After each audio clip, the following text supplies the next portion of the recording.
नमस्ते सदावत्सले मातृभूमि। सनातन, जिसकी न शुरुआत हुई हो न जिसकी अंत हो। यह भारत भूमि जिसकी एक विस्तृत सीमा थी, बर्मा से लेकर के पारसिया तक, जो जम्बू द्वीप के अंतर्गत आते थे। पारसिया आज जो ईरान है, अफगानिस्तान, पाकिस्तान, बर्मा, बांग्लादेश, जो है यह भारत भूमि से टुकड़े होते गए और इस पे सनातनियों ने इसका ध्यान नहीं दिया, जिसका एक मेरे को मुख्यतः एक कारण समझ में आ रही है। हम आपस में टूटते रहे, हम ब्राह्मण, हम क्षत्रिय, हम वैश्य, हम शूद्र। लेकिन यह तो पूरी शरीर के हिसाब से वर्णन किया जाए। एक इसमें बहुत बड़ी एक मंत्र दिया हुआ है, हिंदवा सोदरा सर्वे ना हिंदू पतितो भवेत, मम दीक्षा हिंदू रक्षा, मम मंत्र समानता। यानी ये गर्दन से ऊपरी भाग ये ब्रह्म है, जिसमें ज्ञान इंद्रियां हैं, आँख है देख सकता है, मस्तिष्क है उसकी कल्पना शक्ति कर सकता है, मुंह है ग्रहण कर सकता है, नाक है सूंघने की क्षमता है। यानी ये ब्रह्म है जो बोलने की, जिसके पास में विद्या हो, पांडित्य हो, वह ब्रह्म है। ब्रह्म के बाद में शरीर की यह जो पूरी बॉडी है, इसमें यहाँ से लेकर के यहाँ तक यह क्षत्रियों का स्थान होता है।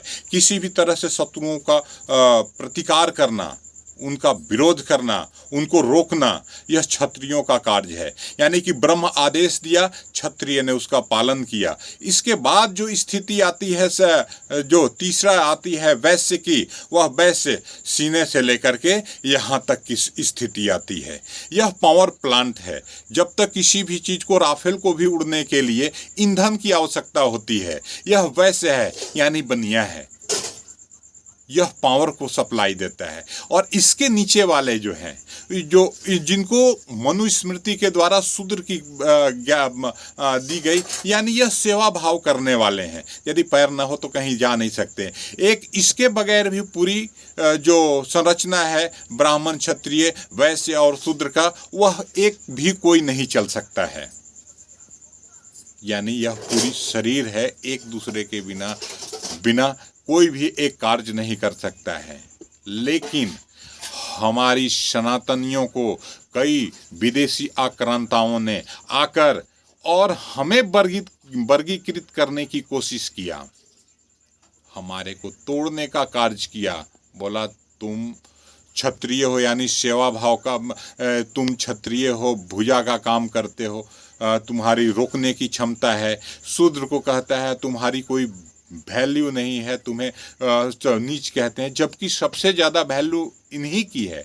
यह सेवा भाव करने का कार्य, जब तक पैर न हो तब तक आप कहीं जा नहीं सकते हो। किसी को जब हम प्रणाम करते हैं हमारी सनातन के अनुसार, तो पाँव छू कर के चरण स्पर्श करते हैं, माता पिता की चरण स्पर्श करते हैं। इसलिए करते हैं कि ये सबसे महान है। जब हम पैदा होते हैं, जब कोई सनातनी पैदा होता है, जो वर्गीकृत किया गया है, सबसे पहले उसमें आकर के जो बच्चे का नाड़ काटती है, वह उसे भी शूद्र की ही श्रेणी में रखा गया है, सेवा भाव करने वाला। और आखिरी जब हमारी चिता जलती है, उस समय भी एक शूद्र ही आकर के अग्नि देता है, जिसको हम डोम कहते हैं। तो वह अग्नि देने के बाद ही पवित्र होता है। तो हमारी सनातन में सभी लोगों को विशेष स्थान प्राप्त है, कोई किसी से छोटा नहीं है। हम आपस में नहीं कर रहे थे, लेकिन दूसरे आक्रांताओं ने आकर के हमें वर्गीकृत करके तोड़ने का कोशिश किया, जिससे हम टूटे। और हमारी टूटने के बाद में हमारा देश टूटा, हम सिकुड़ते चले गए।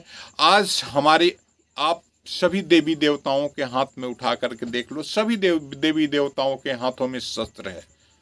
शस्त्र सिर्फ दिखाने के लिए नहीं है, हमें कई तरह से तोड़ मरोड़ करके पंगु बनाने का कार्य किया गया है।